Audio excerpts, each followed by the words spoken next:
કોઈપણ વિપરીત પરિસ્થિતિમાં આપણે તમામ કચ્છના નાગરિકો હંમેશા મક્કમતાથી કાર્યરત થતા હોઈએ છીએ. આપણે હાલની પરિસ્થિતિથી તમામ અવગત છીએ.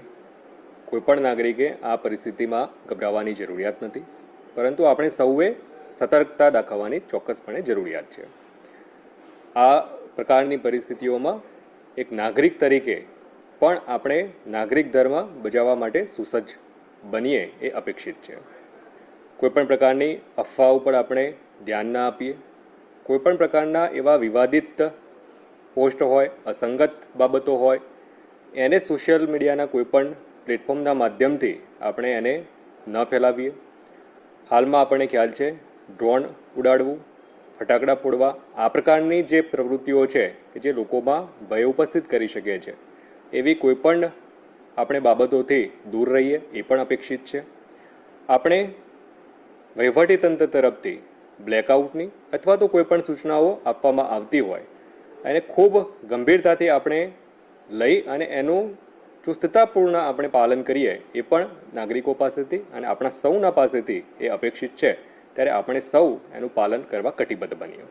ખાસ કરી કચ્છના જે આપણા નાગરિકો છે એ નાગરિકોને મારી એ પણ અપીલ છે, આપણે હાલના સંજોગોમાં બિનજરૂરી રીતે આપણી અવર જવર ક્યાંય પણ હોય એ ટાળીએ. આપણા વડીલો, આપણા જે પણ બાળકો અને પરિવારના એવા જે પણ લોકો છે કે જેમની સુરક્ષા સુનિશ્ચિત કરવી આપણા પોતાના હાથમાં છે. એમની સુરક્ષા અને એમની ચિંતા આપણે સૌ પ્રથમ કરીએ. મારી આપ સૌને વિનમ્ર અપીલ પણ છે, નાગરિક ધર્મ તરીકે આપણે સૌ સ્વૈચ્છિક બ્લેકઆઉટમાં પણ સહયોગ આપી અને જોડાવવું જોઈએ.